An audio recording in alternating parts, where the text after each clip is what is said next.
Hey everyone, I'm KK. I'm Kristen. And together we are K&K Crochet. Welcome back to our channel. Thank you for everyone who has supported us, subscribed, watched the videos, shared, shouted us out, welcomed us into Yarny communities and lives and all that great stuff. We've had such fun and we're having a great time working together and showing you what we're doing. So we've both been kind of sick the last few days. We said that last week too. We thought we were getting better and then all of a sudden it comes back again. So head cold kind of stuff. So we've worked a little bit on some things and I want to show you kind of what we've done. You might notice the change in the backdrop. That was mine. Yeah, that's her fault, not mine, because mine would be Christmas, but that's okay, it's coming. But she's a Halloween fiend and she loves Nightmare Before Christmas and all things Halloween. She loves Christmas too, but right? Yeah. You better. So anyway, we're going to talk about what we've done this week and give you some updates and then move forward. The first thing we have is a hat from Bag a Day Crochet, Corner to Corner. You all know that we've done quite a bit of those for Bumblebee Mountain Outreach.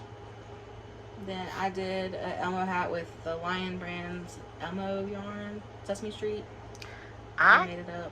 I got 3 of those on clearance for like 75 cents a piece like a long time ago, and from Walmart, and I didn't like it. Like, it wasn't that, I don't know how to say it. Like, I made the first one into a lovey. I'm not a fan of how the color pattern works up. Like, you can see in the hat that she did, how it pulled at first. Then it kind of got random. And then it got real random at the bottom and really kind of, I don't know. I'm just not a fan of that. I have a real problem with variegated yarn. A real problem with variegated yarn and the color changes that work up like that really randomly.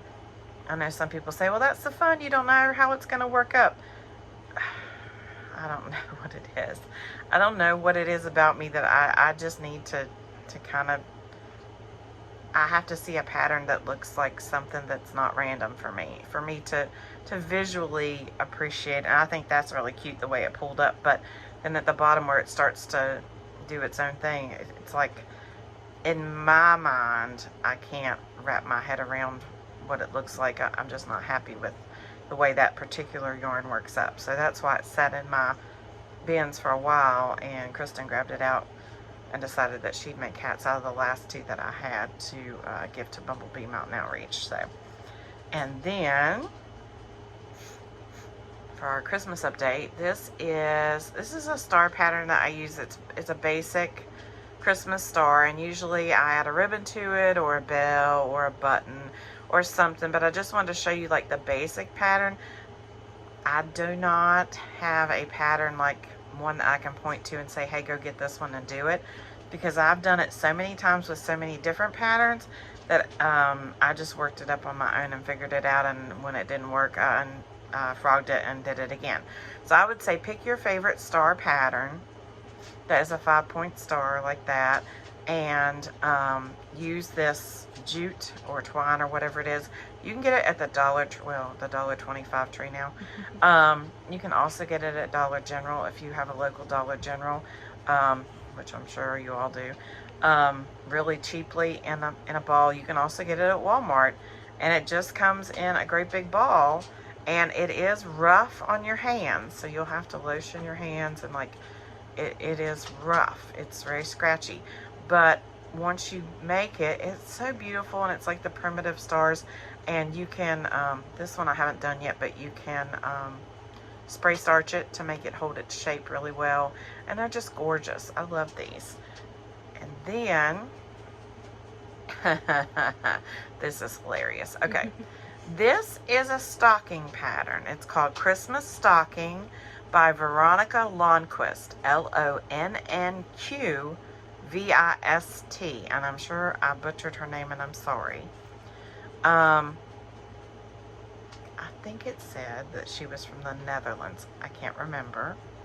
The pattern is in English but also in another language. The pattern is supposed to work up to be 3 inches. This is obviously not 3 inches. But from what I understand, it was a yarn that I'm not familiar with that she used, and a 3.00 millimeter hook. So I'm assuming that it was a much smaller yarn, and obviously, and so when she worked it up, it was 3 inches. Now I'm not real happy with the proportions between this and this, but if I had followed the pattern that she had, this would have been much shorter than it is, and of course would have been wrong. And of course that's because I used a bigger yarn, a bigger hook, and when I got to this part right here, I realized I had about, I think 6 extra stitches in mine, because you're supposed to use a stitch marker and mark, and I'm stubborn and don't like to use a stitch marker to mark. So I kind of halfway used it, but then would leave it down here and work and keep continuing. And you know, that adds stitches, and that's just me. It's how I work. I don't like to use a stitch marker if I don't have to. I'm learning to though. But I am on the plus side. I'm real happy with the way the heel worked up, because I'm not used to doing that kind of construction, so I did learn how to do that. That makes me quite happy. And when you get to the top of hers, you were supposed to continue crocheting and do that thing where you crochet up and crochet back in the back loop and attach to the rim here. Because of arthritis, I'm not real good at doing that and twisting and doing all the finagly stuff. So I just did a front post, back post double crochet and made the brim. I'm quite happy with how it turned out. I think it looks kind of antique-y, folk artsy kind of way, and I'm real happy with it. I did figure out on another plus side that if you added probably, I think it was 3 or 4 stitches more to this part, and I forgot what I was thinking, and just a little bit more maybe to, like if you took the cuff to about right here or something like that. These make the warmest slippers, because I got to looking at them and I thought, it's big enough to be a slipper. Well, of course it's a stocking, but I've never had a crocheted slipper that I really liked, and so I actually tried this one on, and it does fit. It needs a little more, like I said, it needs about 4 more stitches in the round here. And I know what I was thinking, when you're crocheting up the heel, it needs to come up probably another, I think probably 3 or 4 rows, so that it would expand the heel right here. But anyway, this is really cute. It worked up really well, and I'm really pleased with it. It's part of our Christmas Winter Wonderland Christmas Adventures, and I thought it turned out really cute. I still have some work to do in learning how to do this construction of a sock or a stocking like that, and I had never done one that was constructed this way, where you work up so far and then you work the heel and then you start again from here and work up. So I was really pleased with it. It's not perfect, but it's perfect for me, and it makes me happy, and that's all that matters. And it's Christmas. And then last but not least, I have a list. I started, well, I've had several of them along the way, but I actually have a list now that I've started that, his face is all wonky. I have a list that I've started that, again, that has a list of everything I'd like to make and everything I need to make, because there's a difference between a like to and a need to. I don't know about you all, but there are things I need to make, like, or want to make for friends or for whatever reason, like, oh, that would be perfect for them because they like that, or you know, that would be, you know, that person needs whatever. I mean, I don't know, there's been lots of things that I've thought that somebody would need, like, I have a friend that needs a pot holder. They had asked about pot holders, so I need to make a pot holder for them because they need something. It's something that they have to have or need to have in their life. And then there's things I'd like to make, and this was one of those things on my list that I would like to make because it's so stinking cute. And I go through and I have lots of things like that flagged on my phone, saved in bookmarks. I have lots of things like that flagged on my computer. And so now I'm writing them down so I can check them off. So this was one of those things that, oh my goodness, I fell in love with the first time I saw it and thought, how neat. And it is a lovey. It's called Crochet Bear Lovey by A Crafty Concept. And if you haven't checked out A Crafty Concept, you should. She has an Etsy. If you happen to have a business, she has lots of information about business, crochet businesses, and how to build your business and build your brand. But this is her pattern, and he's just as cute as he can be. And if you look down here at the bottom, he's sewn together. This is flat. This is just a flat, like a blanket, but sewn together. And he's just so cute. And he worked up in about a day, off and on, working here and there whenever I could to work him up. And I just fell in love with him. Now, I did not do the mouth like she, or the muzzle like she did. She did take the bear nose and put it over here and into the other brown so it connected. So I did it a little differently. I just looked up what a bear muzzle looked like in crochet, and eyeballed it and did it how I wanted to do it. But I thought it was super cute, and you know, if you watch long enough, you're going to figure out that I'm not trying to be disrespectful towards other people about their patterns.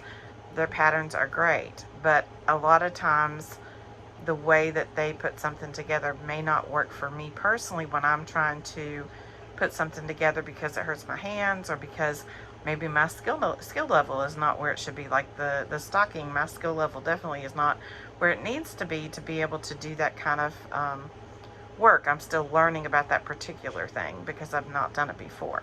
So, or I've done I've done stockings, but they were not put together in that fashion. So it's all about learning and changing and doing. I'm really bad to take a pattern and start on it and then change it and do it my way.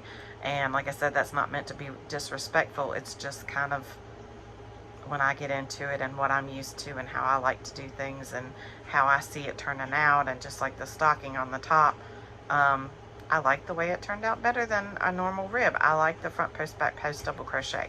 To me, that's more aesthetically pleasing than what I was looking at when I did it her way, because now hers was beautiful, but if I would have done it her way, it wasn't so pretty. So, and that's because I have trouble moving the hook around and getting in those tight spaces and things like that. So anyway, that's where we stand with what's going on in our life. I will have a yarn haul coming up. My mother-in-law is my enabler. Our closest yarn shop is an hour away, and that's Joann's or Hobby Lobby, either way you go.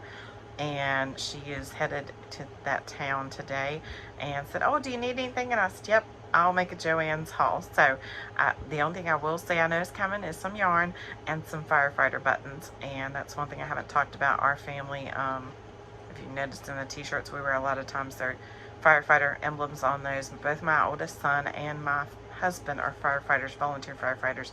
So we found firefighter buttons, and they were on sale at Joann's. So look at your Joann's. They're having clearance on yarn right now. The Ogos and something else I saw was on sale, but they also have a bunch of coupons to bring it down lower, and their buttons were on sale. So if that's something you're interested in, head over to your Joann's and or look online and place an order and see what you might like. Not affiliated, by the way, just really love Joann's and wanted you to know they're having a sale, because I'm all about getting something for a deal. And so we hope you have a great day. You have anything you want to say? No. She's a woman of few words. So anyway, we hope you have a great day. Remember to be kind, because you don't know anybody else's journey. We love you. Bye. Bye.